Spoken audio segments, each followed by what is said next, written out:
the quiet power. Older men have that, younger men. Don't you see it in restaurants? The way an older man sits at the bar alone, ordering whiskey with 2 words, no phone in his hand, no glancing around to see who's watching, just there, present. Unremarkable to most people passing by, but if you pay attention, you notice something. The bartender respects him. The women at the next table steal glances, not because he's attractive in any conventional sense, because he occupies space differently. Younger men fill rooms with noise. Older men fill them with presence. It's not something you can fake or practice in front of a mirror. It comes from years of watching everything you thought mattered turn out not to matter at all. At 25, a man thinks confidence means talking louder than everyone else. At 50, he knows confidence means not needing to talk at all. The shift happens slowly, one disappointment at a time, one betrayal, one moment of realizing that the person you trusted most was performing the entire time, and you were too young, too eager, too optimistic to see it. Younger men are still invested in being liked. They adjust their posture when someone important walks into the room. They laugh at jokes that aren't funny. They agree with opinions they don't hold, because approval still feels like currency. Older men stopped spending that currency a long time ago.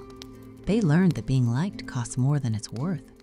There's a violence in that realization, not the loud kind, the quiet kind, the kind that rewires you without anyone noticing. You stop performing. You stop explaining yourself. You stop defending decisions to people who weren't there when you made them. And something happens. People start listening when you do speak, not because you got smarter, because you stopped wasting words on things that don't deserve them. Younger men think power is about dominance. Older men know it's about indifference, not cruelty, not coldness. Just the ability to watch the chaos unfold and not feel compelled to fix it, to let people make their mistakes, to let situations collapse, to observe without intervening. Because intervention only delays the inevitable, and the inevitable always wins. Women sense this, not consciously, but they sense it. The younger man who tries too hard, who texts back immediately, who rearranges his schedule, who performs interest like it's a job interview.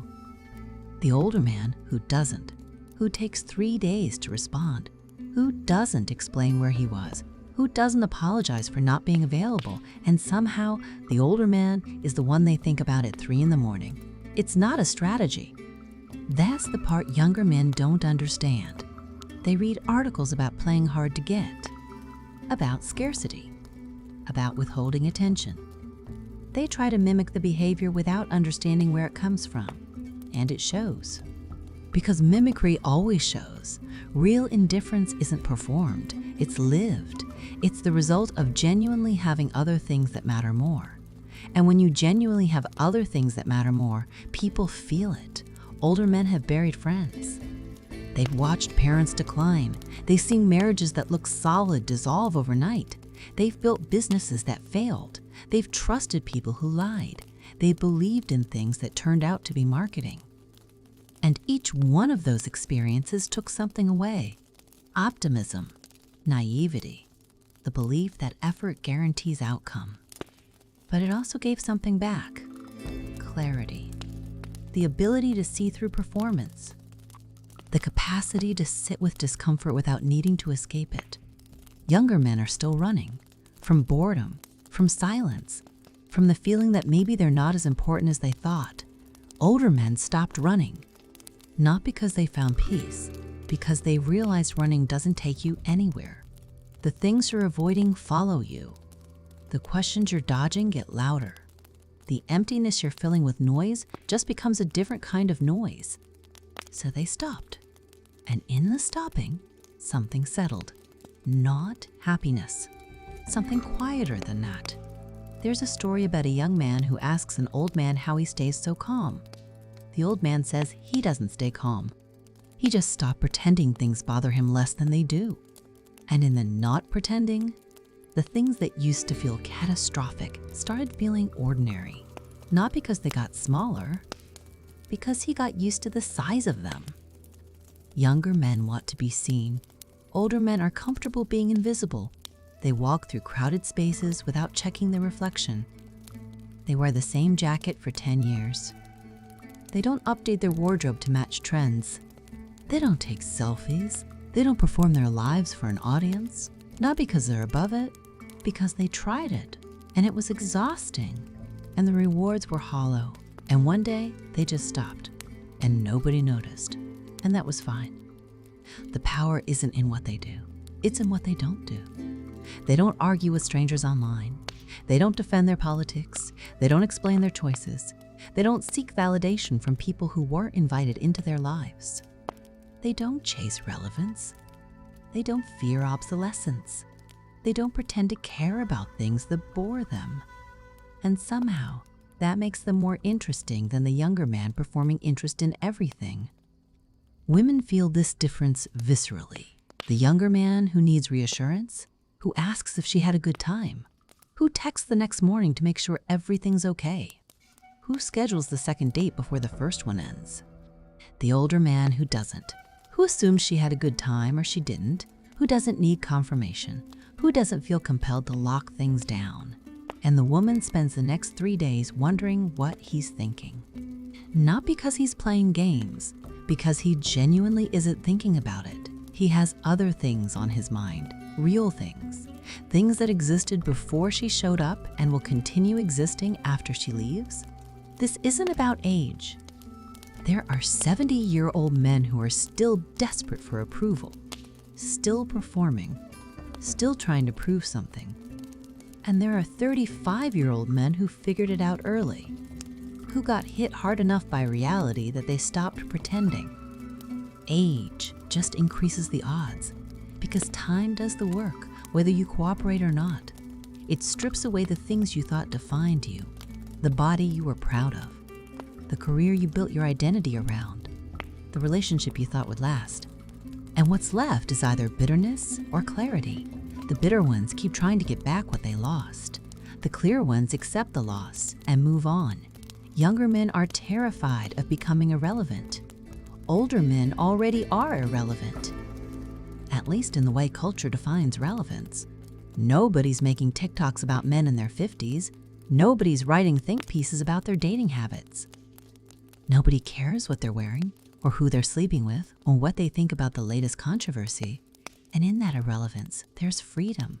The freedom to stop performing, to stop pretending, to stop defending, to just be whatever they are without needing it to mean something. There's a scene that happens in bars sometimes.